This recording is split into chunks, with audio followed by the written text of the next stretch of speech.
As bright as the blood Edward wants to suck out of my body. How does somebody hold this like this? Like, who holds an apple like that?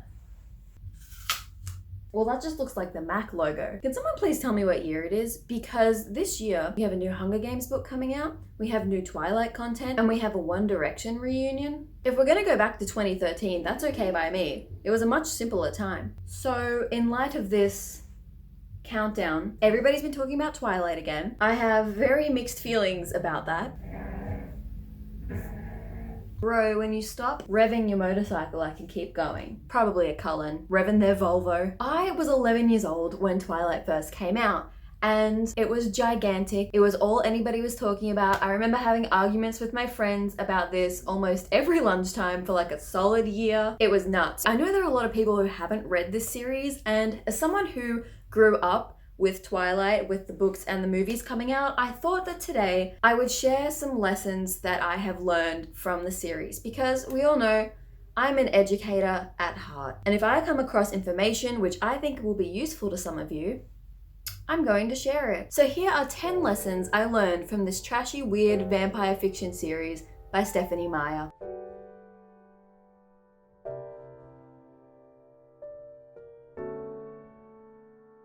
The first thing I learned from this series is that if you want a guy to notice you, the most important attribute that you can have above everything else, above a good personality, above any personality really, is that you need to be extremely clumsy. You need to make the Three Stooges look like they could perform in Cirque du Soleil. You need to be the liability on your school dodgeball team. Guys love it when you're absolutely not athletic at all, and yet you still run into danger every day of your life. If you can literally not hold more than 2 things at a time because you'll end up falling flat on your ass, guys love that. You will be the hottest person at your school. I learned that guys find this extremely attractive because of Bella, who has not only Fawkes's best stalker in love with her, but also Fawkes's biggest glow up, and Mike and Eric, who get 2 seconds of screen time but are somehow extremely attracted to her solely because she can't stand on 2 feet. So that's my advice for all of you. Just as long as you're really clumsy, you're really pale, you have no ego, and you bruise really easily. That is the 5 qualities that somebody looks for or potential romantic partner. Lesson number 2, you should not split the final book in your series into 2 movies. Let me just cite my sources for you. I mean, this is unnecessary. You're just taking teenage girls' money at this point. The third lesson that I learned from the Twilight series is that people will ignore your appropriation of native cultures if you just provide them with a thirst trap lead. Uh-oh. Never mind that the Quillette people have their own cultures and traditions and stories, because you know what? They're natives. They must be a mystical and magical people connected to the land, and we can just brush right past that and make up our own stories about them. I really hope that this point gets brought up again during the resurgence, because it's not something that was really talked about, or that I remember being talked about when I was 12 and this series first came out. But yeah, it's not representation to make up your own story about a native peoples and then pretend that it came from a real life tribe. Do some research. Also, that wasn't the only time that a minority was sort of seen as a mystical sort of person. There was also that Latina lady, I think she was Latina, in the final book when Edward and Bella went on their honeymoon and she immediately knew what Edward was. Anyway, the next thing that Twilight taught me, and this is actually a legitimate lesson to take away if you're ever adapting something to the screen, it's that you should use your audience's expectations against them in an adaptation. The best part of the Twilight franchise movies, I mean, apart from the spider monkey scene, obviously, that's just iconic. But the best part was where they had the vision scene and everybody in the theater didn't expect it. Carlisle's head came off, a bunch of the werewolves fell in a crack in the ground. Oh my goodness, everybody was screaming in the theater. It was beautiful. And of course it didn't actually happen that way, but you had the Twihards shaking. Along those lines of the movie franchise, the 6th thing that I learned from Twilight was that a good soundtrack can almost save anything. I say almost, but I mean Paramore, Supermassive Black Hole, for every single song on those movies, quality. Bella's Lullaby even. The 7th lesson that I took away from Twilight is that I do not want to ride a motorcycle.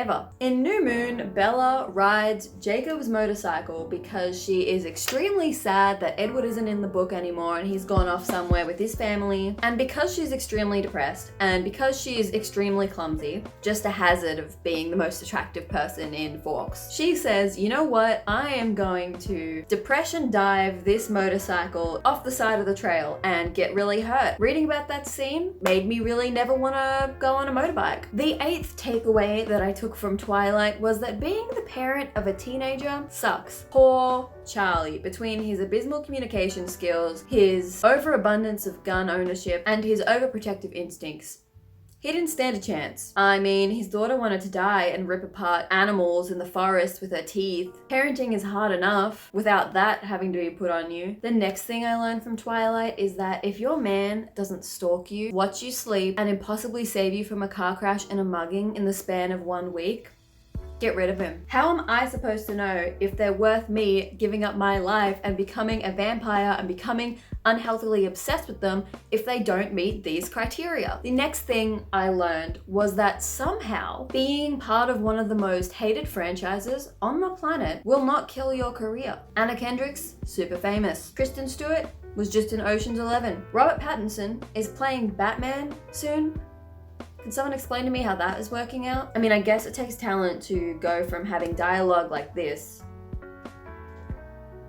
and still having a career at the end. Sounds like he needs help. Finally, and this was a teachable lesson for all of us, we all learned how vampire sex works. Did you know that vampires have 26 chromosomes and werewolves have 25? Biology. Did you know that Edward is somehow still fertile even though he's technically dead? Did you know that Bella can give birth to a demon baby and bounce back quicker than a celebrity? I didn't know any of that, but we've learned.